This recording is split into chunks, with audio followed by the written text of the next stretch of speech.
Bonjour à tous. Aujourd'hui, je vous propose de faire un exercice de mise en forme conditionnelle dans Excel 2010. Pour commencer, nous devons sélectionner toute la colonne qui est ici. Une fois la colonne sélectionnée, on revient tout en haut pour avoir bien l'exercice ici en visuel. Première étape, nous allons aller dans l'onglet Mise en forme conditionnelle. On choisit Règles de mise en surbrillance des cellules et on va dans Égal à. Il faut que cette fenêtre apparaisse. Une fois que la fenêtre est apparue, on va lire la première consigne. On nous demande de mettre tous les P en remplissage vert avec texte foncé vert. Ici, on met la lettre P et à côté, on va choisir la couleur. Donc vert avec texte vert foncé. On met OK, on voit que ça fonctionne bien. Pour les deux autres consignes, ça va être les mêmes étapes et la même chose.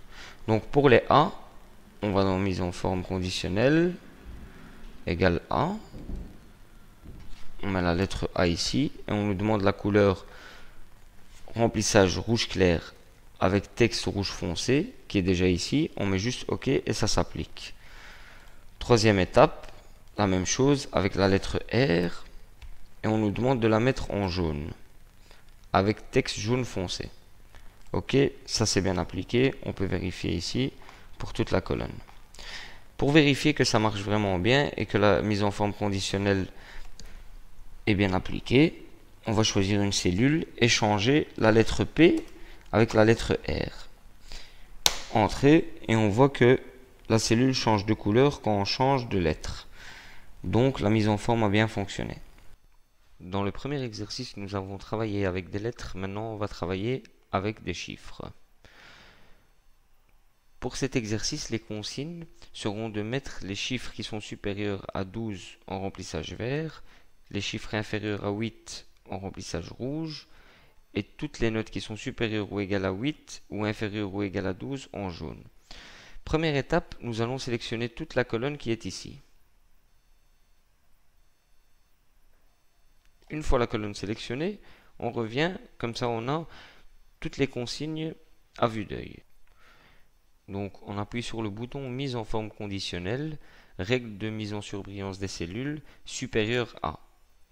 Ici on voit que toutes les notes supérieures à 12 ont remplissage vert avec texte foncé vert. Donc on tape le chiffre 12 et on met le remplissage vert. OK, je vois que ça a bien marché. Deuxième consigne. Toutes les notes inférieures à 8 ont remplissage rouge clair avec texte rouge foncé. C'est dans le même bouton mise en forme conditionnelle et cette fois-ci on va aller dans le inférieur à. Et là on va taper le chiffre 8 puisqu'on veut ceux qui sont inférieurs à 8 en remplissage rouge clair avec texte foncé, donc c'est bon.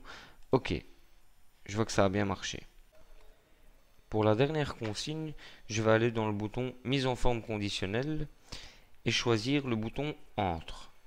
Ici, nous voyons que toutes les notes supérieures ou égales à 8 ou inférieures ou égales à 12 ont remplissage jaune.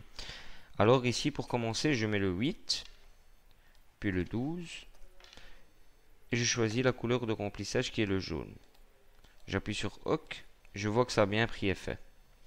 Pour voir si tout ceci fonctionne bien et que Excel a bien compris la condition que je lui ai donnée, je vais essayer de changer le chiffre qui est ici en 5 pour voir si la cellule change de couleur.